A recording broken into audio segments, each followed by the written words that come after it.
I've just seen Harry Potter, The Deathly Hallows Part 2, and it all ends here with the film fix. Can you feel anything?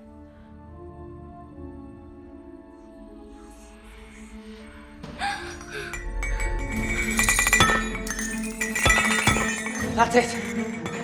Up there. They've added the Gemino curse. Everything you touch will multiply.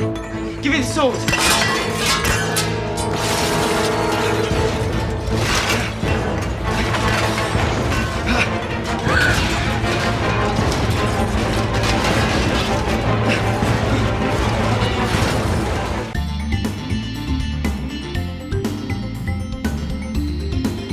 Welcome to the Film Fix. I'm Jonathan W. Hickman. We're here from Atlantic Station, and Jeff and I just saw Harry Potter and the Deathly Hallows Part 2, the second, and where it all ends, the final installment in the storied series. That's what all the posters say. It all ends here. Yeah.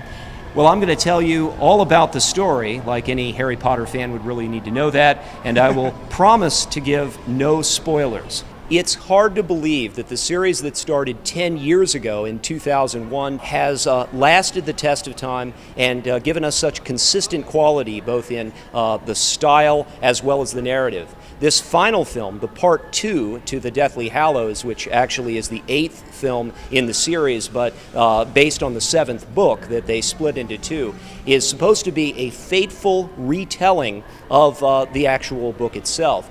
I can tell you that this is a much darker, more serious, and a very action-driven film that seems to never let up. Harry Potter, Hermione Granger, and Ron Weasley return to do pitched battle with Voldemort. And really, that's all that I need to say.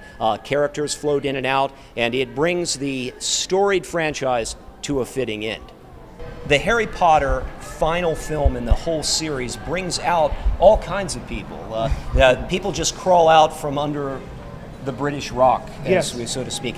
We noticed in the crowd at our screening Mark Ashworth, who is a local actor, and you came from across the Great Pond. I certainly did, all the way from Manchester, sir. Well, give us your thumbnail review of Harry Potter and the Deathly Hallows Part 2. I thought it was wicked. Thumbnail. So I had to put just a thumbnail on that because it was, you know, it's much bigger than that. At the very, very end, you know, it was very climactic. I thought they wrapped up the last book perfectly. It was brilliant. It was kind of bittersweet, you know, seeing it all end.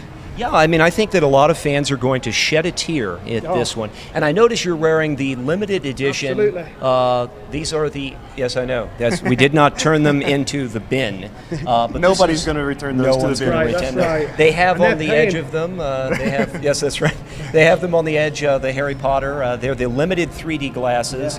Yeah. And, you know, let me get an actor's perspective on the use of 3D. Do you think that it added anything to this film? You know what? I think it did. I think it did. There's a few that I have seen that really seems more like an afterthought, but this one I felt like they really did a great job. There's a few scenes where you actually feel, you know, like the 3D, it comes at you. But I think when a 3D works and when it really works well is when you can see beyond the screen and deep. And I feel as though that this film really captured that well, yeah. Well, do you have something coming up right now that we can talk about? Well, I recently wrapped up WETTEST County. WETTEST County, I worked with John Hillcoat on that. Had a great scene. I won't tell you too much about it, but with Tom Hardy. Yes. He's a fellow countryman. Well, now I have had the opportunity to see Tom Hardy up front, up close and personal, and I have my own perspective on whether or not he's the tough guy that everyone says. But what was when you worked with him? Is he okay. So he's built like a brick. He's vicious. He's vicious. He is. And the tattoos and everything. Oh yeah, and he was bulking up too for Bane.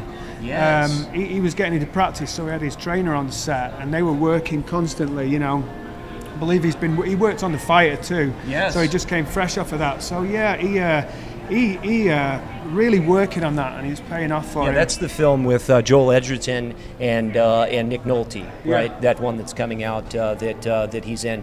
And I guess anything that you'd like to tell our viewers about what you've got coming up, or I guess we can put a lower third on where to find you. Yeah, that's right. Yeah, I'll do that. We'll do it all in post. But you know, I'm just plugging away. It's in the auditions or what have you. You love the enemy. Mark Ashworth on Facebook. I'll show you my resume if you fancy booking me in of something. So Daily Film Fix. We're junkies. that's right. Cheers, Thanks, Mark. Thank you. All right, wonderful. Thank you so much. All right.